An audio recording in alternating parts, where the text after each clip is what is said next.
just to reassure those people who are online, if we haven't managed to answer your question, we will the website will store it and we can come back to it later. So, but we'll move on now, and I'd like to introduce Anca to talk about tissue-related issues. Thank you. There will be a little bit of overlap with Ariane's talk, and we'll continue with the pre-analytical issues related to FFPE fish. Prior to moving to Stockholm, I worked in Edinburgh as a consultant pathologist, but involved with the molecular service. So some of the views are actually issues that we have encountered, and I have encountered when we try to optimize the FFPE fish in the lab. It was about 14 years ago that I started with molecular, and I thought that fish was not going to be around for a long time. But I think it's there is still a place for it. We still have very small biopsies that sometimes are unexpected diagnosis of malignancy. Sometimes they have a little tumor in them. And so rather than pushing those samples to multiplexing and very optimistic in a way assays, multiplex DNA or sequencing, multiplex RNA sequencing, sometimes it's good to still be able to have access to an assay like FISH that may just produce a good diagnosis to take the patients to treatment, or give the patient the option for treatment, for first-line treatment, like an ALK adenocarcinoma, in which either ALK or ROS1 can be picked up. And we know that those are problematic samples.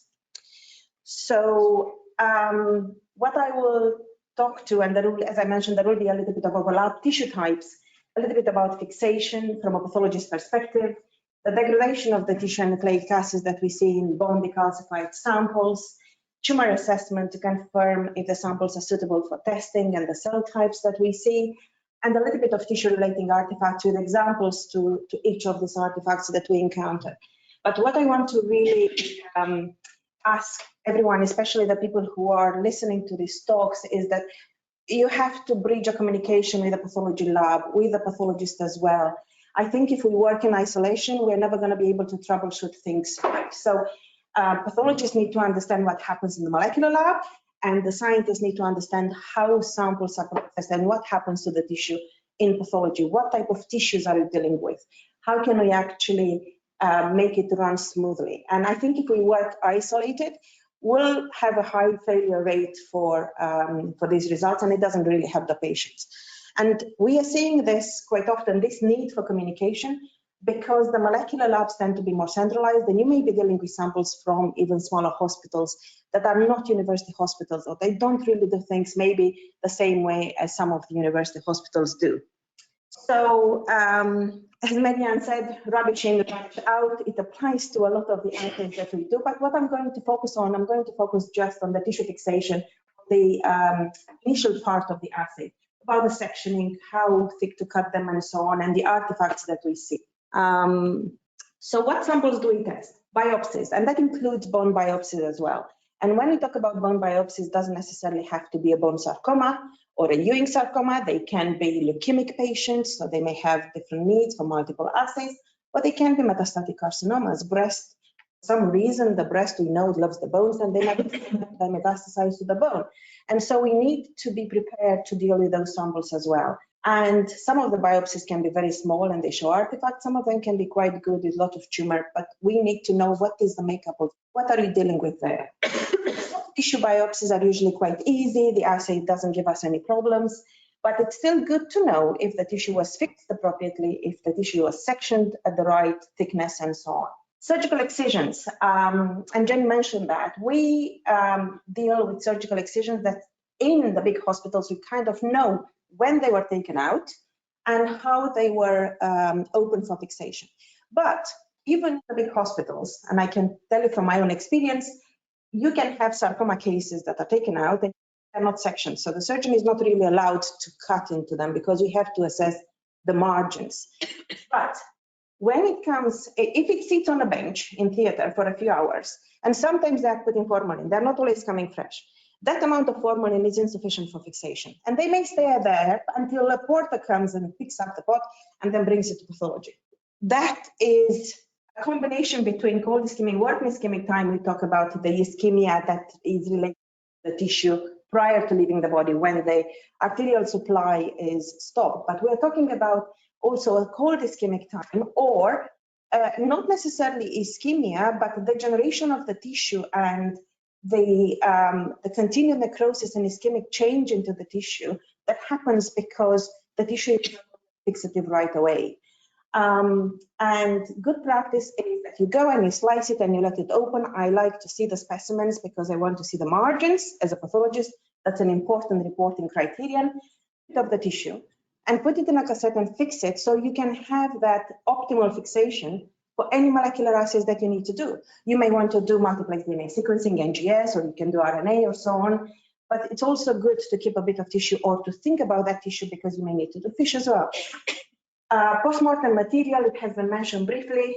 I think with postmortem is not such a big problem in most cases because the time of death and the type when the tissue is taken is very well documented. So we will know, and sometimes we cannot really change that ischemic time that is related to postmortem. But that's very few samples that we deal with in terms of sample requiring FISH. Cytology samples, if the lab, the pathology lab sends you the slides, it's good to be aware that cytospins, smears, the touch preparation, usually they don't have paraffin, so you don't need to really do any paraffinization. It's a different protocol altogether. But that needs to be documented, and then this will be mentioned on a referral form. Cell blocks are good, but cell blocks sometimes may be fixed in alcohol initially, and then they're put in formalin, and then cell block, and then you end up with the sections. So they are good, but again, a tumor percentage or a marking of the tumor on those slides may be difficult because you have variation in what is on the slide from a level to another. And they're just an example of a breast excision. This is not a big one, it's about 8 centimeters if we're considering the lines as being 1 centimeter in size. But on the cut section, you can see the tumor is right in the middle there. And if you think that formalin penetrates tissue about 1 millimeter an hour, then you kind of think you can do the math of how long you need to keep the tissue fixed.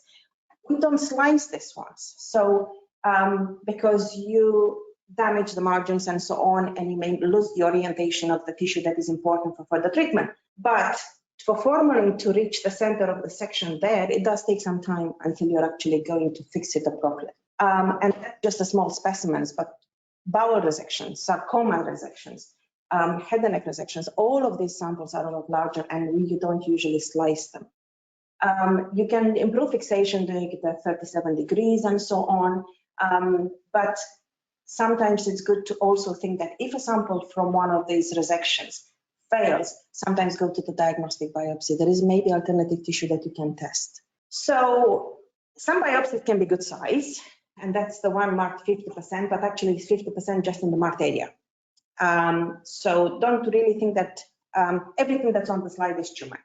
Yes, the slides are marked, but even in the areas that are marked, there is a different cellular makeup. You may have macrophages, lymphocytes, and so on. It's a lymph.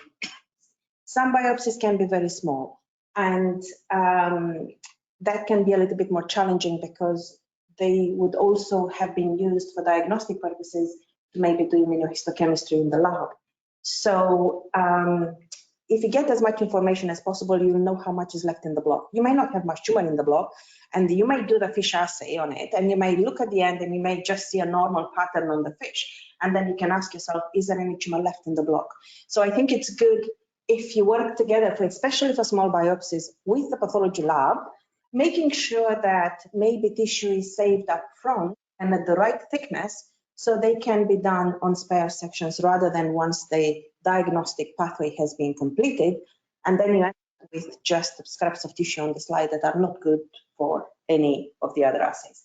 And it does happen quite often, I have to say. Surgical excisions, plenty material, but you will have the fixation issue related to that. So make sure that you know about that and you know how it was fixed and if it was open and so on, if it's a special block that's been taken for molecular studies. Sometimes you will deal with samples that have had some pretreatment, and that's a section, the one at the bottom. Section from a colorectal resection. At the moment, not much FISH happens, but I think planning for the future or being aware of what could happen to the tissue is important. This has had pre-operative chemoradiation. Rectal carcinomas have that as standard treatment, and the radiation may make some of the tumor disappear, but may bring a lot of histiocytic infiltrate. When the tumor dies, you tend to get inflammation and histiocytes, And so those are the cells that you may find on the slide, and they look rather big and they can look quite ugly because they have changes that have been induced by radiation. And those cells look ugly. You see nuclei that look really horrible, but actually maybe a normal pattern cell, maybe a false negative altogether. So being aware of that, it's quite important. Head and neck sometimes is treated with pre-radiation. And if you get a biopsy that's post-treatment, because the patient maybe relapses, make sure that you get that information up front. I think it is important that you are aware of it. And I'm not saying that it will always fail. We're saying that if you have to troubleshoot, or if you are not aware of that, then you may repeat the assay. You may spend the money on another section again, and actually doesn't help the patient because it will be the same result at the end. This is from, I think, the same paper that Marianne just talked about, and it's a nice paper to go to and see it, because it summarizes the effect of pre-analytical factors on DNA, RNA, protein, and morphology of the tissue. And it's mentioned about cold ischemic, warm ischemic time as well, the age of the blocks. So if a tissue is paraffin embedded, but it's not very well fixed, it will continue to degrade. So even though maybe a 2-year block and it's expected to give you good results for all the molecular assays that you want to do, actually may not work if it wasn't fixed well initially. And sometimes a study that we have done, for example, you can have very good material, tumor material in the resection, and you do RNA sequencing, and it's a lot poorer quality than if you test the diagnostic biopsy that was fixed appropriately. So knowing the storage of the blocks, the age of the blocks is important as well. And it's not just for molecular assays. For example, there is now a study that looked at the PD-L1, just immunohistochemistry on lung tissue. And if the block is older than 3 years, you can see a reduced immunostaining with the PD-L1 in lung. And so stability of the sections and the age of the blocks is important as well. A few examples now. This is a lymph node that's not very well fixed. Are we able as pathologists to identify that? Sometimes we can say, yes, the morphology is not great, or the tissue shows artifacts, and they usually you see that with fresh frozen material. But sometimes we are not able to say on morphology, on the H&E alone, if the sample is poorly fixed.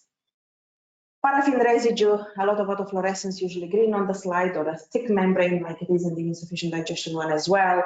That blurring of the dumpy outlines and the autofluorescence and the lack of signal sometimes is telling you that something is not quite right. With longer digestion, the slide at the bottom just improves a little bit. But if you would be aware of that, maybe you can troubleshoot or modify the protocol accordingly. Or you can start with one section and see how it works, because I think sometimes we really don't get that information. Everyone is busy, they don't have time to write. But if it fails, contact the pathology lab, build that rapport with them from the beginning before you set up the assays. So you then open the door and speak to them and find out what happened to the tissue. Maybe they are also quite busy and they don't have time to tell you that, but I think it's good practice that they also know how it can impact your results. Fixation. Cold and warm ischemia, it's affecting, and we've talked about it on resection specimens as well. Optimal fixative is 10% buffered formalin, formaldehyde. Some of the research lab used Bruins.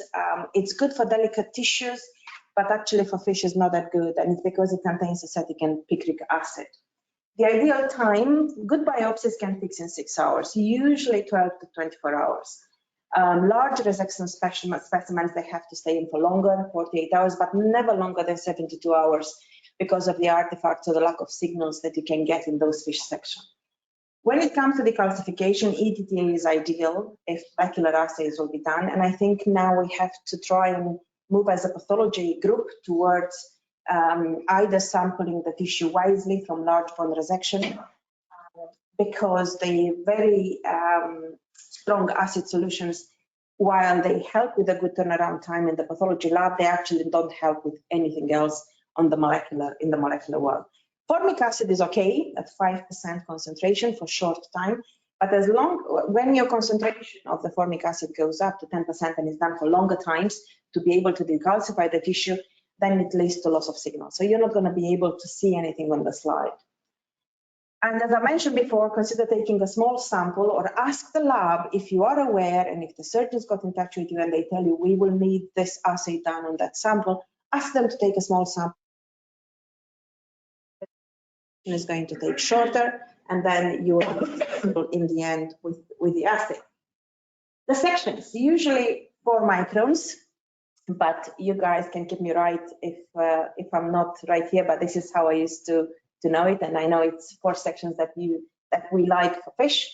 Some tumors may be cut in the histology lab for diagnostics at 3 microns, so you need to be aware that it's a lot thinner than that, because there could be cut artifacts and they can be misinterpreted as deletions on the slide. Usually it happens with 3 or even thinner sections than that.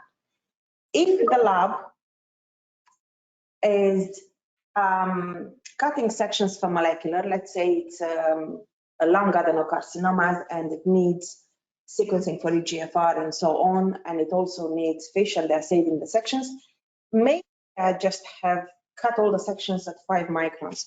You also need to be aware of that because you need to adapt your deparaffinization and so on. Otherwise, you may end up with a lot of paraffin residue on the slides.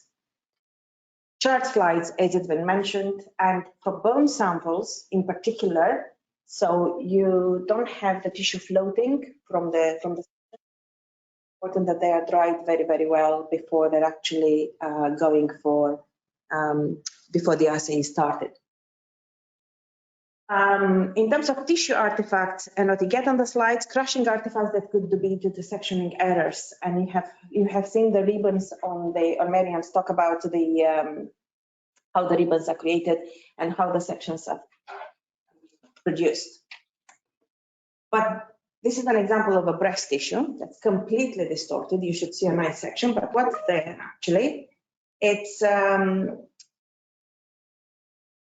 it okay? Yeah, it's their laptop. Sorry, I don't know. Right. It's those lines that run through the tissue are because the calcs from the breast that exist in DCIS, that's how it happens. We get calcifications that are innate to those tumors.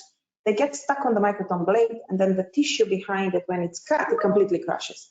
So you end up with lines with no tissue and the crushing artifact on the side. And sometimes that can be right in the middle of the tumor. Then biopsy artifacts that are related to the forceps, and it's not really an issue for most samples, but if it's a lymphoid-rich tissue, or if it's a tumor that's usually high grade or a small cell carcinoma, they are very delicate, and that's one of the features that we are very much aware of in terms of crushing artifact of the tissue, not necessarily just because of the forceps, but even more so when you combine the two, the delicate nature of the tissue and forceps taking of the sample, you end up with bits that are completely crushed and it's not really possible to interpret anything morphologically as well. Immunoy also doesn't work very well in terms of characterizing the tissue, but and when you actually do fish, you end up with sections that show a lot of artifact, and I'll show you one that Sharon very kindly shared with me. So this is forceps artifact on the tissue. You can see that the lines that the forceps have pulled together, and sometimes if the tumor exists only there, it will show crushing artifact, it will be crushed. And this is how it looks. And it's very difficult to see the individual nuclei and see the contour of the nuclei, and then the signals are smeared and so on. We have also learned that that crushing artifact that we see, that can be quite difficult to know if it's the tissue cutting or if it's the drying steps. And we have discovered that actually our technicians in the lab, when they were doing fish, they were drying the slides between pre-treatment and the pepsin digestion by tapping them on the tissue paper. And that can be, it's not usually a procedure, but they were doing this to be faster and to dry the slides in between steps.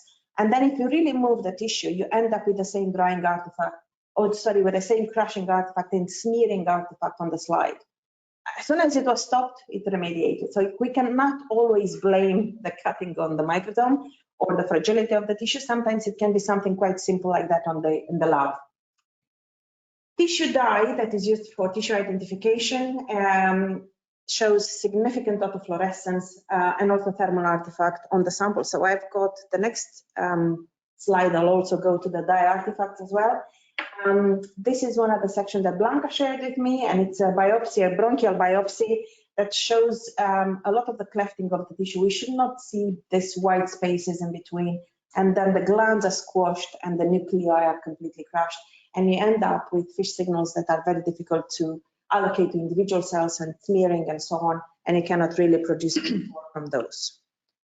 The dye is very useful to the pathologist to assess margins, so the presence of tumor at the margins, or to know that in a cut section, you're actually seeing the margin. So it's not always just to say this tumor is not excised. Sometimes it's simply used to say, I don't see a margin, cut me more levels in the block because they were maybe a bit superficial, and I want to know how far the tumor goes or how much is the clearance from the margin. But sometimes the labs, and I have received samples that were referred to us for fish from another lab, they dip them in the dye because they want to know if they're full face. So you end up with a lot of artifact and a lot of fluorescence on the slide that is very difficult to see anything beyond. So it's not a practice that should be used nowadays if the technicians in the pathology labs are trained appropriately and they know exactly when a section is full face and if the tissue is embedded well. If the tissue is a bit curled and the section is not full face, you'll never really achieve a full face section on that block. But if it's embedded carefully and if it's sectioned carefully, then there will be a lot of success. So no need for this dye that is actually, for fish, is not really possible to do anything with it. Thermal artifacts, and that's something we can't really get away from because laser or cautery instruments are used to stop bleeding when the tissue is taken out. So it leads to thermal coagulation, and if it just happens that the only bit of tumor that you have, it's in this area here, this dark pink band at the bottom of the tissue, if it's only there that you have the tumor, then the high temperature that causes the thermocoagulation in the tissue is going to completely melt any DNA, RNA, and you're not going to really have any good results from that. So if you assess the tissue and you find that that's the only way, that's the only part that has tumor, then don't really use the tissue for any assays because it's more or less wasting money. Okay, so yes, sufficient tumors, 100 tumor cells, usually more, could be 200. Avoid the areas of necrosis. Assess the tumor and tumor microenvironment, as I've mentioned, macrophages. Speak to the pathologist, and especially now as we move into a digitalized era, I think it's quite nice that if there is anything on the slide that you are not really aware of, then you can have that open channel of discussion and see the digital slides and discuss them together, even if you are not collocated in the same region. Avoid nuclear overlapping. And so last couple of slides, well, yes, I only have 3 more slides. I'm sorry about the fuck in between. This is a cell block on the left-hand side, and the only clusters of tumor are the ones that are circled, but there is a lot of histiocyte and a lot of inflammation around. Usually it's quite easy to identify them, but sometimes it can be quite hard to mark them up on the slide. The section that may be used for fish may not be exactly the same level, especially in cytology. So be aware that sometimes on cytology, you may not receive any slides that are marked. On tissue, it can be very difficult, to be honest with you. That's a lung biopsy that has very scanty tumor. If I look at this magnification, I cannot tell you what's tumor on the slide.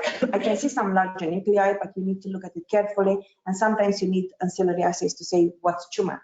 So it can be equally difficult when you go and score it, unless you see an abnormal pattern on the fish to make you think it's neoplastic cells. I can't really say much if it's normal. So tissue-dependent pretreatment and digestion should be adapted to tissue types, and we talked about how sometimes tissue can be quite fibrotic, and we know that purely differentiated tumors or tissues that are prone to crushing artifact are more sensitive to pretreatment. Mucinous tissues, tissues with fibrosis that we cannot assess unless we really see the sections, are more resistant to pretreatment. So we don't really change the assays, and we tend to run the fish on the first section as it is standard protocol. But if it fails, and if for some reason it's picked up that there is a lot of fibrosis on the tissue, or it's quite a mucinous tumor on the morphology in the report, then perhaps on the repeat, it can be changed and the protocol can be adapted a little bit. If it's not adapted, there is a risk of over or under digestion on the slide. So under digestion, how it looks, quite a lot of haze over the cell, sometimes no signals, or just one of the signals. You may not see both if it's just a break apart probe, for example, or inconsistent DAPI staining. So sometimes some of the areas of the section may be hard. How to remediate it, check the storage condition for the enzyme, so make sure that the time is still good. Digestion time and perform maybe they over 37 degrees. For overdigestion, some of the features that you tend to see on the slides, just very irregular membrane. There is spillage of the chromatin from the cell, so sometimes you can see signals that are sitting outside the nuclei, the donut and the ghost cells in the background, and decreased digestion time, and check the type of the tissue. It may be that the section may be too thin, and actually it's maybe you need to change the protocol because the section was not really done properly. And that's all for me. Thank you.